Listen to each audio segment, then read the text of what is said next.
चलिए आज हम लोग सीखेंगे सेकंड पार्ट। फर्स्ट पार्ट कल हम लोगों ने बताया था डायरेक्ट सेलिंग बिजनेस को कैसे दिखाना है, आपको कैसे प्लान आपको दिखाना है, जिसमें कल हमने आपको बताया था कि आप शुरुआत कीजिए रॉबर्ट टी कियोसाकी से। कहां से शुरुआत कीजिए? रॉबर्ट टी कियोसाकी से आपको शुरुआत करनी है। किसी भी व्यक्ति को यदि आप प्लान दिखाने के लिए जा रहे हो तो फर्स्ट पार्ट में हमने उनको आपको बताया आपको क्या करना है, उनसे बातें कीजिए। उनसे बात कीजिए कि सर जिस प्रोजेक्ट के बारे में मैंने आपसे टाइम लिया था, जो मैं आपको बताना चाहता था, उसके बारे में अभी हम लोग डिस्कस करने वाले हैं। और हम मेनली दो चीजों के ऊपर बात करेंगे, सेहत और पैसा। राइट ना? So welcome to the gateway to success. Sir जैसे ही मैंने सक्सेस बोला ना, सक्सेस को लेके सबका अलग अलग मानना है। कुछ लोग बोलते हैं लाइफ में जॉब ही सक्सेस है, कुछ लोग मानते हैं हेल्थ ही सक्सेस है, लेकिन अधिकतर लोगों का मानना है कि जिंदगी में पैसा ही सक्सेस है। इसीलिए हर आदमी आज पैसा कमाना चाह रहा है, लेकिन हर आदमी पैसा कमा नहीं पा रहा है। ऐसा क्यों? इसके पीछे एक बहुत बड़े इकोनॉमिस्ट हुए हैं जिनका नाम है Robert T Kiyosaki. Robert T Kiyosaki कहते हैं कि हमारा समाज इनकम के आधार पर चार भागों में बटा हुआ है, एम्प्लॉय, सेल्फ एम्प्लॉय, बिजनेसमैन और इन्वेस्टर्स। जिसमें से ये एम्प्लॉय और सेल्फ एम्प्लॉय 95% लोग हैं, बिजनेसमैन और इन्वेस्टर सिर्फ 5% है। लेकिन पैसे के मामले में देखा जाए तो ये बिल्कुल अपोजिट है। 95% लोगों के पास 5% पैसा है और 5% लोगों के पास 95% पैसा है। ऐसा क्यों है? इसके पीछे रॉबर्ट कियोसाकी बताते हैं कि ये 95% लोग जिंदगी भर अकेले अकेले काम करते हैं, जिसकी वजह से इनकी लिमिटेड इनकम होती है और एक्टिव इनकम होती है। मतलब ये काम करेंगे तो पैसा आएगा, नहीं करेंगे तो नहीं आएगा। लेकिन सर ये 5% लोग हमेशा टीम वर्क करते हैं, जिसकी वजह से इनकी अनलिमिटेड इनकम होती है और इनकी इनकम पैसिव होती है। पैसिव का मतलब ये काम नहीं भी करेंगे तो भी इनको पैसा आते रहेगा। अब देखिए सर मैक्सिमम लोग किस कैटेगरी को बिलोंग करते हैं? 95% को। और 5% में जाना चाहते हैं लेकिन जा नहीं पाते। क्यों? रॉबर्ट टी कियोसाकी कहते हैं कि 95% से 5% में जाने के लिए चार चीजों की आवश्यकता होती है। सबसे पहले पैसा, इन्वेस्टमेंट, फिर नॉलेज, फिर अनुभव और रिस्क सहने की क्षमता। सर एक बात बताइए, क्या ये चारों चीजें एक आम आदमी के पास होती हैं? आपको ऐसे सवाल पूछना है। सर क्या ये चारों चीजें एक आदमी के पास होती हैं? सामने से जवाब आएगा नहीं।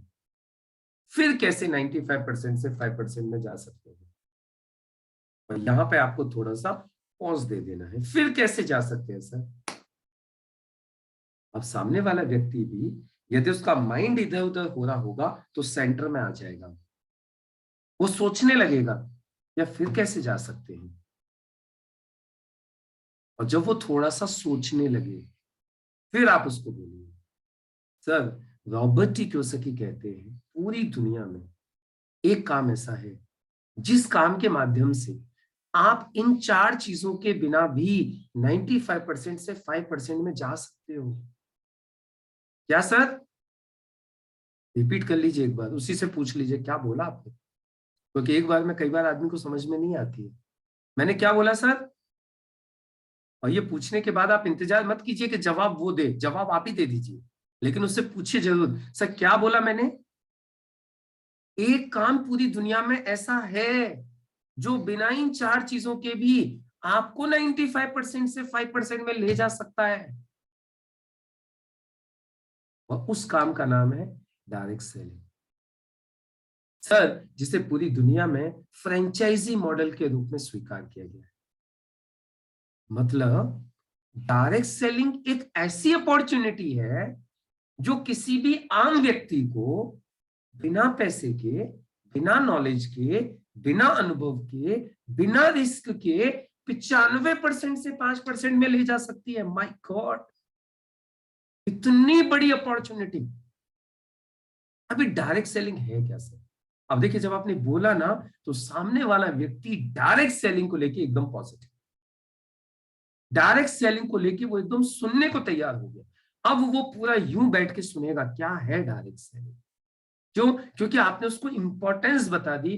देख भाई तेरे पास करोड़ों रुपया नहीं है, तेरे पास नॉलेज नहीं है, तेरे पास अनुभव नहीं है, तेरे पास रिस्क लेने की क्षमता नहीं है, और तू 5% में जाना चाहता है, तो दुनिया में एक ही रास्ता है बस, इसके अलावा है ही नहीं, और वो रास्ता है डायरेक्ट सेलिंग। तो अब आप मुझे बताओ, वो आदमी ध्यान से सुनेगा कि नहीं सुनेगा डायरेक्ट सेलिंग? अब उसका है ना पूरा मतलब दिमाग खुल गया, अब वो सुनेगा डायरेक्ट सेलिंग को। अब आप उसको बताओ। बोले सर डायरेक्ट सेलिंग क्या है? इसको समझने के लिए थोड़ा सा पहले हमें समझना पड़ेगा ट्रेडिशनल बिजनेस को। ट्रेडिशनल बिजनेस में देखो क्या होता है, कोई भी सामान एक मैन्युफैक्चरर बनाता है और कंज्यूमर तक सामान पहुंचता है एक चैनल के माध्यम से। मैं आपको शॉर्ट में तरीका बता रहा हूँ, प्लान शॉर्ट करने का तरीका। ये पूरा पढ़ने की आवश्यकता नहीं है, company, C&F agent, stock distributor, wholesaler, retail, ना ना ना ना, पढ़ने की आवश्यकता नहीं। क्या बोलो? एक चैनल के माध्यम से प्रोडक्ट मैन्युफैक्चर से कंज्यूमर तक पहुंचता है एक चैनल के माध्यम से। और सर साथ में लग जाता है विज्ञापन। वो क्या रहा है, 400 की बनने वाली चीज 1000 में बिकती है, कंज्यूमर को 1000 में मिलती है, और 40 से 60% पैसा इस चैनल में विज्ञापन में चला जाता है। अब आप देख रहे हैं, शब्दों की तरफ ध्यान दीजिएगा। जो शब्दों का मैं चयन कर रहा हूं, इन शब्दों से आपका प्लान 30 मिनट में पूरा हो जाता है। यदि आप शब्द बढ़ा दोगे तो टाइम बढ़ जाएगा। तो अब ये 40 से 60% पैसा सर इस चैनल में चला जाता है, विज्ञापन में चला जाता है। ये है ट्रेडिशनल बिजनेस, परंपरागत व्यापार। क्लियर हुआ सर? यस क्लियर हो गया, that's good. Sir direct selling business में क्या हो रहा है, प्रोडक्ट को मैन्युफैक्चर से उठाया जाता है और कंज्यूमर तक कंज्यूमर के माध्यम से ही पहुंचा दिया जाता है। और यहां इस्तेमाल किया जाता है आपका और हमारा वर्ड ऑफ माउथ, मुख प्रचार। फायदा क्या हुआ सर, ये 40 से 60% पैसा बचाकर आपके और हमारे बीच में, आपकी और हमारी मेहनत के आधार पे बराबर बराबर बांट दिया जाता है। इसी को बोलते हैं डायरेक्ट सेलिंग बिजनेस। यहां सर एक खासियत है, ऊपर एक कंज्यूमर, सिर्फ कंज्यूमर ही रहता है। ट्रेडिशनल बिजनेस में एक कंज्यूमर, सिर्फ कंज्यूमर रहता है, लेकिन डायरेक्ट सेलिंग बिजनेस में एक कंज्यूमर कंज्यूमर के साथ साथ डिस्ट्रीब्यूटर भी बन जाता है। अब वो भी आगे बिजनेस करके पैसा कमा सकता है। ये सर डायरेक्ट सेलिंग बिजनेस है। और सर आपको मैं बताऊं, डायरेक्ट सेलिंग बिजनेस आज हम लोगों के लिए, एक मिडिल क्लास फैमिली के लिए एक बहुत बड़ी अपॉर्चुनिटी है। पता है क्यों? क्यों है एक बड़ी अपॉर्चुनिटी आपके लिए और हमारे लिए? एक बहुत बड़ी अपॉर्चुनिटी है। क्यों? क्योंकि ये बिजनेस जीरो इन्वेस्टमेंट से स्टार्ट होता है, इसीलिए यहां कोई रिस्क नहीं है सर। आप सोच के देखिए, 95% से 5% में जा सकते हो, वो भी बिना पैसा लगाए। इससे बड़ी अपॉर्चुनिटी क्या हो सकती है? और इसके बाद इस काम को करने के लिए कोई शॉप या ऑफिस भी नहीं चाहिए, घर से कर सकते हो आप इस बिजनेस को। और इस बिजनेस को करने के लिए एजुकेशन का भी कोई क्राइटेरिया नहीं है कि आप इतने पढ़े लिखे होने चाहिए। आप कम पढ़े लिखे हो तो भी कर सकते हो, ज्यादा पढ़े लिखे हो तो भी कर सकते हो। उसके अलावा अकाउंटिंग भी कंपनी मेंटेन करती है, लेखा जोखा भी आपको नहीं रखना है। और टाइम कितना देना है ये भी आपकी मर्जी है। आप चाहे तो पार्ट टाइम भी कर सकते हैं, चाहे तो फुल टाइम भी कर सकते हैं। और यहाँ पे कोई एग्जिट बैरियर नहीं है।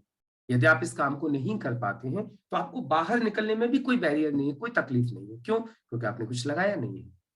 और ये काम महिलाओं के लिए भी बहुत अच्छा है, महिला सशक्तिकरण के लिए भी ये बहुत ही शानदार अपॉर्चुनिटी है। और सर सबसे बड़ी बात है, पैसा कमाने की कोई लिमिट नहीं है। यही वो कारण है जिनकी वजह से आज डायरेक्ट सेलिंग को सबसे सेफ और सबसे बेस्ट बोला जाता है। और ये बात भी मैं अकेला नहीं बोल रहा हूं, ये बात भी दुनिया के बड़े बड़े दिग्गज बोल रहे हैं, जैसे Donald Trump, Bill Clinton, Bill gets,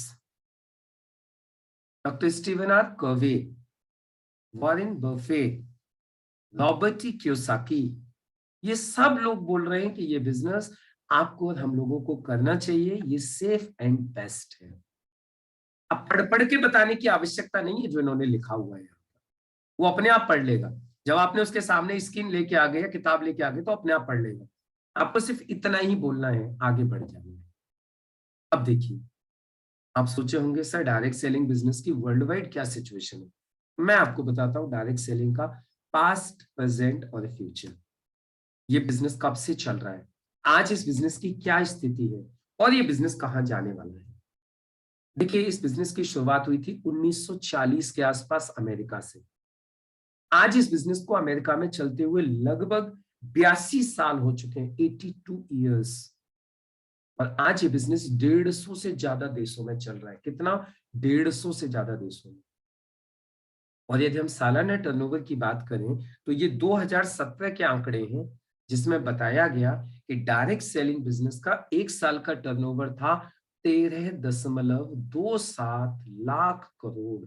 13.25 lakh crore का टर्नओवर हुआ एक साल में 2017 में, पूरे दुनिया का। जिसमें सबसे बड़ा टर्नओवर किया अमेरिका ने, 2.44 लाख करोड़, लगभग 2.5 लाख करोड़ का टर्नओवर अकेले अमेरिका ने किया। उसके बाद China, Korea, Japan, Malaysia, Taiwan, आप देख सकते हैं। और सर, ये थी इंडिया की पोजीशन। ये इंडिया की पोजीशन थी। 2017 में इंडिया का टर्नओवर था 10,591 करोड़। मतलब क्या है? मतलब सिर्फ एक ही है, अभी हमारा पूरा हिंदुस्तान खाली पड़ा हुआ है डायरेक्ट सेलिंग बिजनेस के लिए। और इंडिया में बहुत बड़ी ग्रोथ होने वाली है। और ये बात भी मैं नहीं बोल रहा हूँ, ये बात भी बड़े बड़े दिग्गज लोग बोल रहे हैं। और ये बोल ही नहीं रहे, ये होना स्टार्ट हो गया है। आप देखिए, 2017 के बाद 2021 के आंकड़े आपके सामने। ये बिजनेस 10,591 करोड़ से 18,067 करोड़ पर पहुंच गया है मात्र 4 साल में।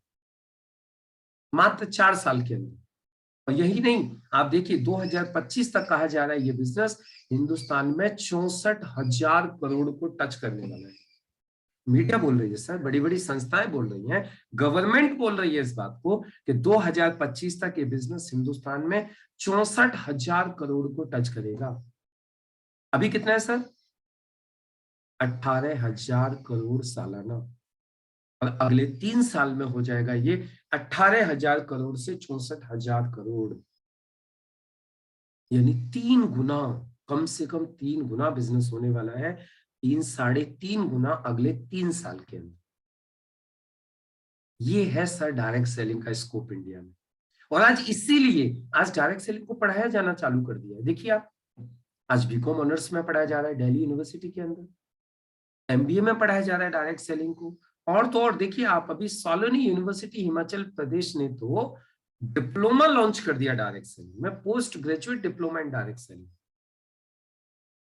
सर, ये सारी चीजों को देख के एक बात तो समझ में आ रही है, आने वाले समय में इंडिया के अंदर डायरेक्ट सेलिंग का भविष्य बहुत ही ब्राइट है।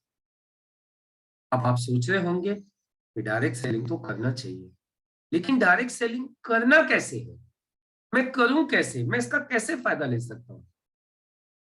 ये अब मैं आपको बताऊंगा कल। ये अब आपको उनको कैसे बताना है, ये मैं अब आपको कल समझाऊंगा थर्ड पार्ट में। ये हमारा सेकंड पार्ट था। सेकंड पार्ट कैसे समझाना था, ये मैंने आप लोगों को बताया। अब थर्ड पार्ट कल समझाएंगे कि अब उसको काम स्टार्ट कैसे करना है, अब आप उसको कैसे समझाएंगे। तो चलिए, ये आज हम लोगों ने सेकंड पार्ट समझा, किस तरीके से हमें लोगों को बिजनेस प्लान दिखाना होता है।